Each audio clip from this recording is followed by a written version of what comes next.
आज हम 10वीं कक्षा के पाठ्य पुस्तक का परिचय देखेंगे। मैं निटुरकर किशन इस वीडियो में आप सभी का स्वागत करता हूं। आज हम आदर्श विद्यालयों के लिए निर्धारित जो पाठ्य पुस्तक है 10वीं कक्षा का, उसका एक संक्षिप्त परिचय इस वीडियो के द्वारा प्राप्त करेंगे।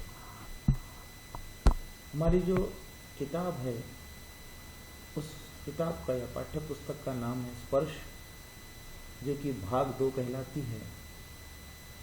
इस पाठ्य पुस्तक में प्रमुखतः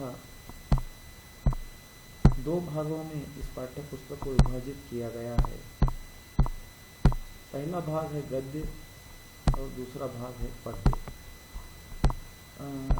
इस पाठ्य पुस्तक में सबसे पहले पद्य भाग को दिया गया है, जिसको कि यहाँ पर देखिए आप पद्य खंड भी कहा गया है। इस पद्य खंड में कुल 9 पद्य है और इन पद्यों में प्रमुखतः 3 प्रकार के पद्य हमें पाए जाते हैं।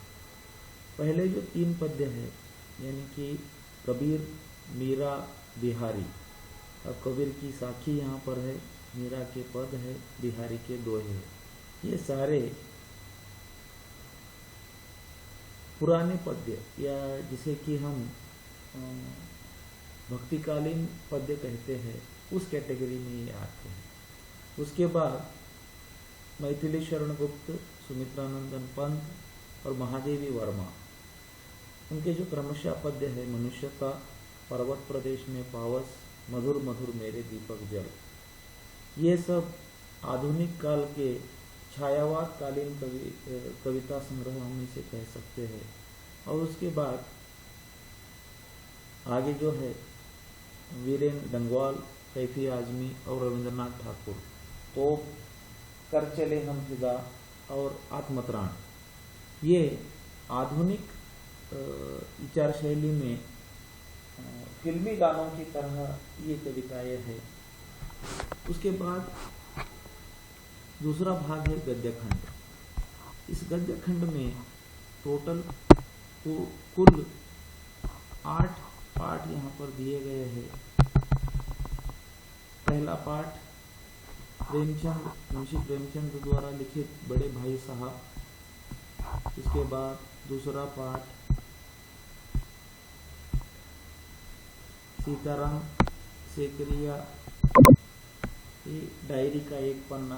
उसके बाद लीलाधर मंडलोई कतारा वामिरों की कथा।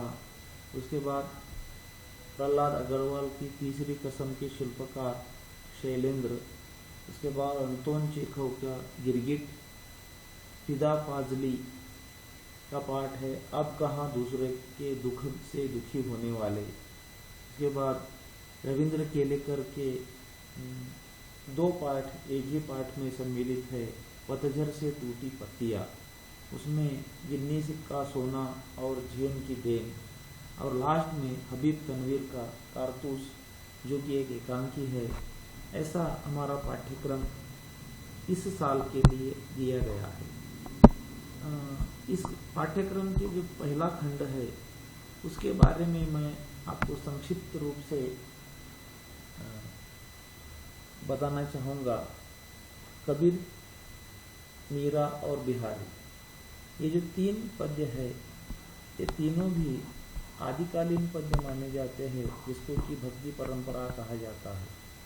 अब जैसे कि कबीर की यहाँ पर साखियाँ दी गई है, देखिए।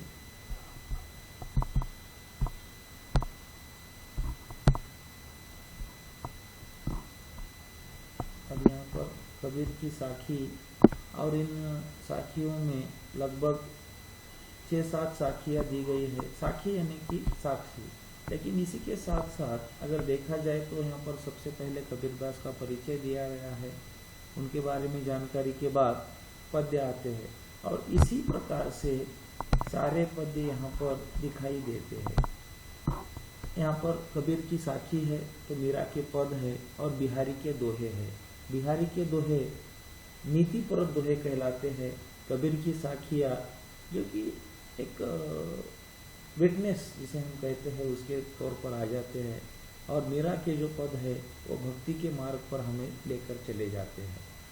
वहीं पर मैथिली शरण गुप्त की जो कविता है मनुष्यता, उसमें मानव के पास जो लुप्त हो रहा है मनुष्यत्व का गुण, उसके बारे में इस कविता में जानकारी दी गई है। मनुष्य के पास सभी कुछ है, लेकिन वो मानवता या मनुष्य के व्यवहार के साथ आदरणीय व्यवहार वो भूलते जा रहा है, उसके ऊपर ये कविता दी गई है। उसके बाद जो 5 नंबर की कविता है सुमित्रा नंदन पंत की, पर्वत प्रदेश में पावस, ये कविता अचानक गर्मी बहुत बढ़ने के बाद जब बारिश आती है तो हमारा मन प्रसन्न कर देती है, लेकिन जब बारिश पहाड़ों में आती है तो उसका एक विशेष आनंद होता है। उस पहाड़ों की बारिश के बारे में इस पाठ में जानकारी दी गई है। और महादेवी वर्मा का जो अगले पद्य है उसका नाम है मधुर मधुर मेरे दीपक जल। इसमें महादेवी वर्मा ने अपने इष्ट भगवान से कुछ प्रार्थना की है, जिसको कि दीपक के द्वारा जलने के लिए कहा गया है। और नेक्स्ट जो कविता है वीरेंद्र डंगवाल की, तो ये हमारे भारत देश में जैसे कि हमें इतिहास मालूम है, ब्रिटिशों ने 200 साल तक राज किया था, तो वो कैसे आए, कब आए और उन्होंने हमें क्या दिया और हमने उनसे क्या खोया, इसके बारे में ये कविता है। और उसके बाद 8 नंबर की जो कविता है कैफी आजमी की, कर चले हम फिदा, ये हमारे भारतीय सैन्य के शौर्य की गाथा बताने वाली कविता है। जब कभी भी एक वीर जवान अपनी भारत माता के लिए जान देता है तो वो किस प्रकार से जान देता है, इसका एक जीवंत उदाहरण इस कविता में दिया गया है। और जो अंतिम कविता है रविंद्रनाथ ठाकुर की आत्मत्राण, इसमें रविंद्रनाथ ठाकुर ने कुछ अलग विषय पर, यानी कि हमारी जो आत्मशक्ति है और जो आत्मा के प्राण होते हैं उसके बारे में इस कविता में चर्चा की है। इन सारी बातों को हमें इस साल पढ़ना है। हम जब विस्तार से इस पाठों को पढ़ेंगे तो हमें ये सब जानकारी विशेष रूप से हमें मिल जाएगी। पर गद्य खंड के बारे में हम हमारे अगले वीडियो में कंटिन्यू करेंगे।